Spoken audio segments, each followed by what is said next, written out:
Yo, every day around this time, you notice whenever an anniversary of a deceased legend occurs, you start seeing some of the most wildest stories imaginable.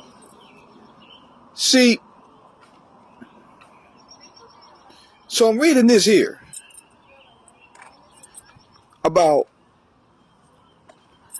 Michael Jackson turning down to be on the Makaveli album because of he liked Biggie, according to producer QD3.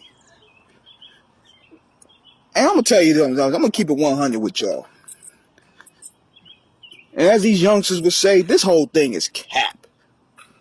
You mean to tell me, out of all the producers, all the engineers, all the covers, all the interviews, all the breakdowns we've heard for the past 26 years, this is gonna all of a sudden, ironically enough, on Michael Jackson's anniversary date, his death date, which is the day or yesterday, this story here is going to come out. I don't believe this one bit. I don't believe this one bit. This is just something to throw out there for attention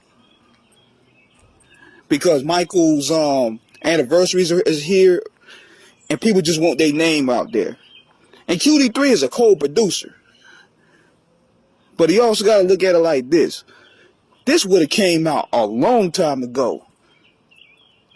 And plus, if you really think about it, Michael had his own stuff to deal with, man. He was dealing with the child molestation charges. He wasn't thinking about no rap beefs. These dudes be coming up with different stories. What's next? What's next? Kevin Nash on a podcast talking about, me and Scott, we met up with Tupac and Suge in Vegas, and they invited us to go to Club 662, and we were going to go there that night, but Hollywood hit me on the text saying, no, we got to do a charity event, so we hugged Tupac, and that was that. We were supposed to be in that car that night. Watch. This is the problem, man. You got people coming out with so many stories imaginable. You notice the pattern. Every year, you see some weird story in regard of our legends. And often it ties into the bullshit. It often ties into beefs.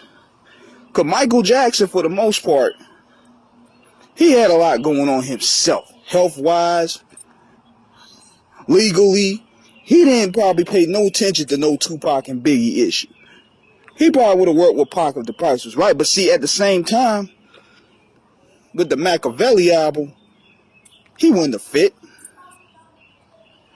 He wouldn't have fit up there at all because first it was supposed to be a mixtape. Because I talked to people that worked on that album, that done promo for that album. I haven't heard no mention of Michael supposed to be on Makaveli. None. So a lot of people just reveal a lot of things because, they see Tupac name as a hot headline, and they pretty much try to tie it to there. It's just about as believable as Irv Gotti signing Michael to Murder Inc. See, notice when these guys die off, you're going to see so many stories. Now, could it happen? People say, yeah, it could have happened, but you would think by now that information would have been surfaced within 26 years later. One of the Outlaws would have mentioned it. Suge would have definitely mentioned it. A lot of people working with Michael would have mentioned it.